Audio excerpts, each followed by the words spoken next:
I felt them before I saw them. Cold fingers braiding my hair in sections that shouldn't exist.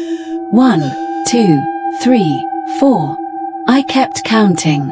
Adunni stood in front of me, both her hands visible, holding hair extensions. So whose hands were working on the back of my head? And why did they feel so cold, so wrong, so hungry? This Yoruba tale from the depths of Nigeria will make you never want anyone to touch your hair again. My name is Zainab, and I'm a flight attendant based in Lagos. I travel constantly, always looking perfect, always maintaining my appearance. Every 6 weeks, like clockwork, I needed my braids redone. My usual braider moved to Canada, and my co-worker Ngozi recommended someone new. Her name is Adunni. She works alone in Yaba, and she's fast. Like, impossibly fast. She can do a full head of knotless braids in 2 hours. 2 hours. That's impossible, I said. Knotless braids on my thick hair usually took 6 to 8 hours minimum. Ngozi's smile faltered. Yeah, that's what I thought too. Just, when you go there, follow her rules exactly. She's very particular about her process. What rules? She'll tell you. Just listen. And Zainab. She grabbed my wrist, her fingers ice cold. If you feel something strange, if you sense something off, don't react. Don't scream. Don't run. Just sit very still and let her finish. Promise me. I laughed nervously. You're scaring me. Good, Ngozi said, dead serious. You should be scared. But her work is worth it. You'll see. I should have walked away right then. But I had a flight to London in 3 days, and I desperately needed my hair done. Adunni's salon was a small room above a fabric shop in Yaba. No sign. No social media presence. Just a red door at the top of a narrow staircase that creaked with every step. When I knocked, her voice came from inside. Enter, Zainab. I froze. I hadn't told her my name. The room was smaller than I expected. Barely 10 by 10 feet. One salon chair sat in the center, facing a blank wall. No mirrors, which I found odd but not alarming. No windows. Just one dim bulb hanging from the ceiling and shelves lined with hair products and other things. Dried herbs. Small bones. Glass bottles filled with liquids I couldn't identify. Adunni herself was stunning. Tall, dark-skinned, ageless. She could have been 30 or 60. It was impossible to tell. She wore all white, a flowing traditional buba and iro, and her own hair was braided in intricate patterns that seemed to move in the dim light. Sit, she said, gesturing to the chair. As I sat down, she circled me slowly, examining my hair with her hands, not her eyes. Her fingers were cold, unnaturally cold, and when she touched my scalp, I felt a shiver run down my spine. Full head knotless braids, medium-sized, waist length, she stated. It wasn't a question. Yes, how did you? I know what people need before they speak it, she interrupted. Now, the rules. Listen carefully because I will only say them once. She moved to stand directly in front of me, her eyes boring into mine. First, you will not look up at the ceiling. No matter what you hear, what you feel, you keep your eyes forward or down. Second, you will not turn around. I will work on all sides of your head, but you will not watch me work. Third, you will not ask questions about what you feel. I am fast because I have help. You don't need to understand the help. You just need to accept it. Fourth, if you break any of these rules, I cannot guarantee your safety. Do you understand? My mouth went dry. What kind of help? Her expression hardened. That was a question. That's your warning. No more. Yes or no, do you accept the rules? Every instinct screamed at me to leave. But Ngozi's braids had been flawless. And I was desperate. Yes, I whispered. Good. Adunni smiled, and for just a moment, I thought I saw too many teeth in her mouth. Let's begin. She started at my hairline, her movements swift and precise. Her 2 hands worked in perfect synchronization, parting, braiding, adding extensions. I watched her hands, both of them, working in front of me. That's when I felt it. Other hands, touching the back of my head. Cold, thin fingers sectioning my hair, working in patterns that mirrored Adunni's front work. I tensed, my heart racing. Adunni's eyes flicked to mine in warning. Remember the rules, she said quietly. I forced myself to breathe. Maybe she had an assistant I hadn't seen. Maybe someone else was in the room. I hadn't looked around carefully. But then I felt more hands. Not just 2 on the back. 4. No, 6. They worked silently, efficiently, braiding sections of my hair in perfect unison. The fingers were ice cold, and they didn't feel quite right. The pressure was wrong. Too light, like they weighed nothing. Like they weren't quite solid. Don't tense up, Adunni murmured. They can sense fear. It makes them playful. Playful. What the hell did that mean? I tried to focus on my breathing, but the sensations were overwhelming. I could feel at least 8 different points of contact on my scalp now. 8 sets of hands, all braiding simultaneously. The math didn't make sense. Adunni's 2 hands were in front of me. That meant 6 other hands were working behind me. 3 people. 3 assistants I hadn't seen. But the room was tiny, and I hadn't heard anyone else enter. And those hands were so cold. One of the hands brushed against my ear, and I nearly screamed. The finger was too long, too thin, and the nail, I felt the nail drag lightly across my skin, was pointed, sharp. Very still, Adunni warned. We almost passed the difficult part. Difficult part. This was the difficult part. Then I heard it. Breathing. Multiple sources of breathing. Soft, wheezing sounds coming from above and behind me. Not human breathing. Something wrong. Something wet and labored, like lungs filled with fluid. Don't look up. Don't look up. Don't look up. My eyes betrayed me. Just for a second. Just a flicker of a glance toward the ceiling. I wish I hadn't. They were hanging there, clinging to the ceiling like spiders. Grey-skinned, impossibly thin, with elongated limbs that bent at too many angles. Their hands, God, their hands, stretched down like elastic, reaching all the way to my head while their bodies remained pressed against the ceiling. 4 of them.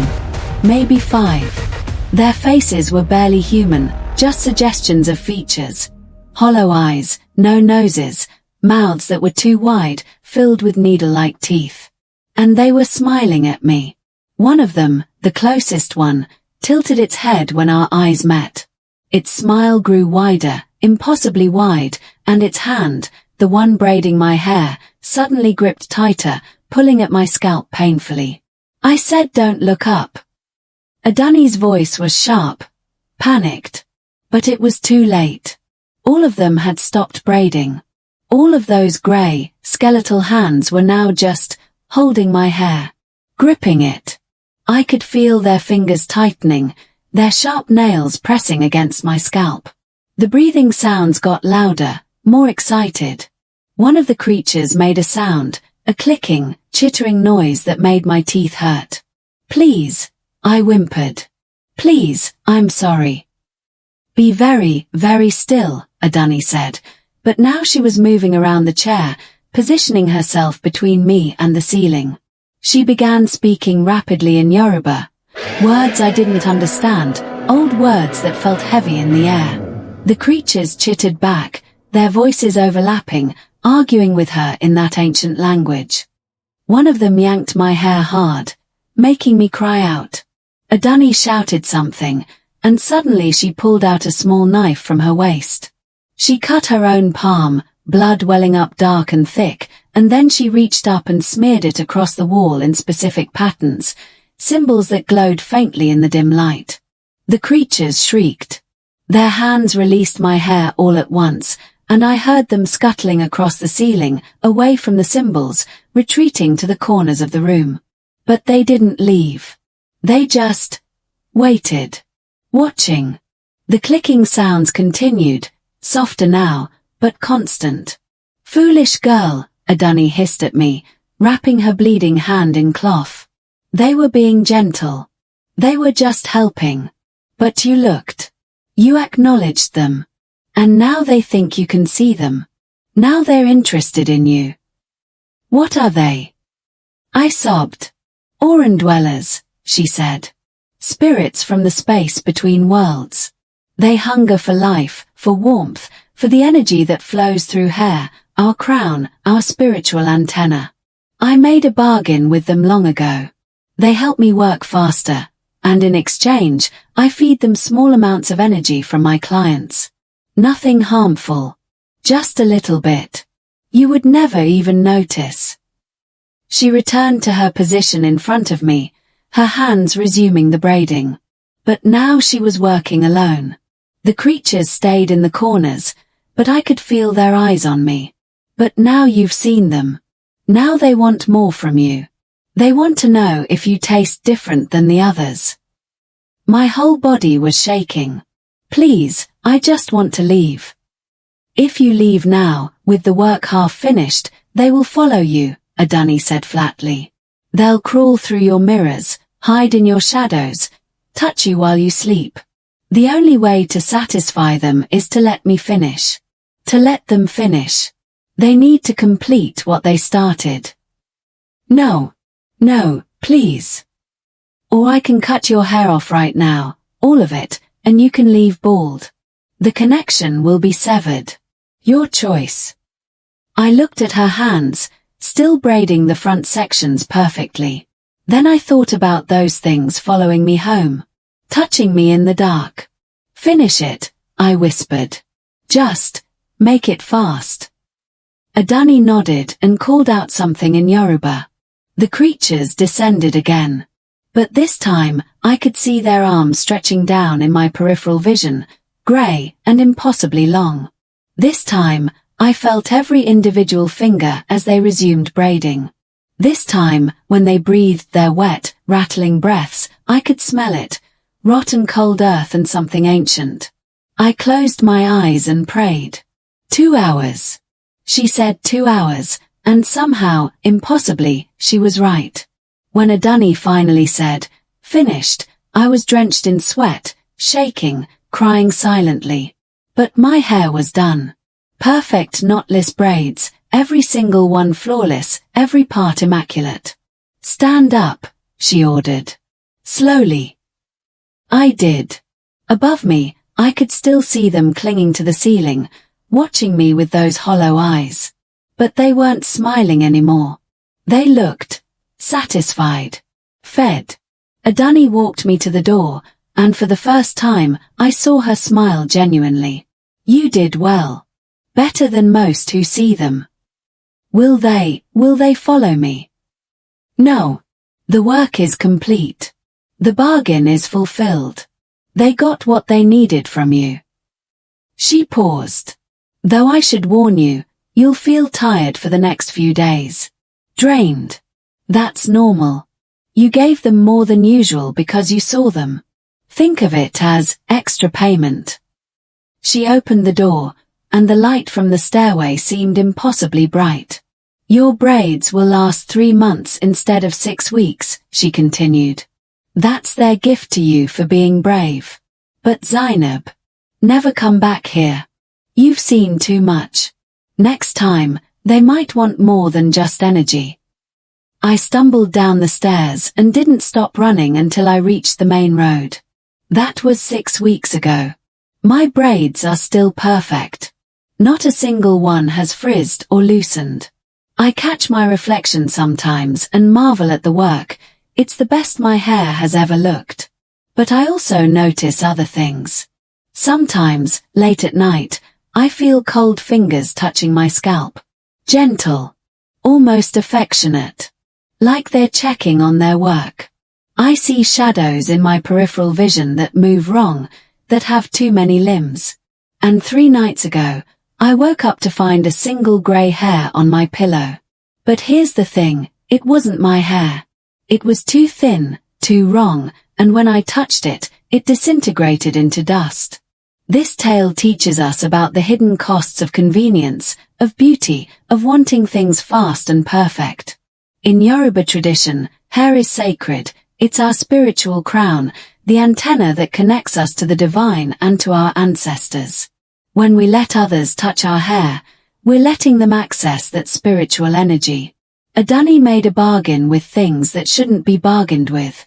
She feeds them our energy, little by little, and in exchange, she can do in hours what should take days. But some shortcuts come with prices we don't see until it's too late. The creatures, the Orun-dwellers, exist in the space between our world and the spirit realm. They're always hungry, always watching. And when we acknowledge them, when we see them, we invite them into our awareness. We make ourselves visible to them. I haven't been back to Adunni's salon. I never will. But sometimes, when someone compliments my braids and asks where I got them done, I think about telling them. I think about giving them her address. But then I remember those cold hands. Those hollow eyes. That wet breathing sound. And I just smile and say, oh, just a small place. You wouldn't know it. If this story made you check your ceiling, good. You should be aware of what's above you. Subscribe for more African horror tales that will make you question every everyday experience. And if you're thinking of finding a braider who works impossibly fast, who can do perfect work in impossible time, maybe ask yourself, what's helping them? And more importantly, what's the real price?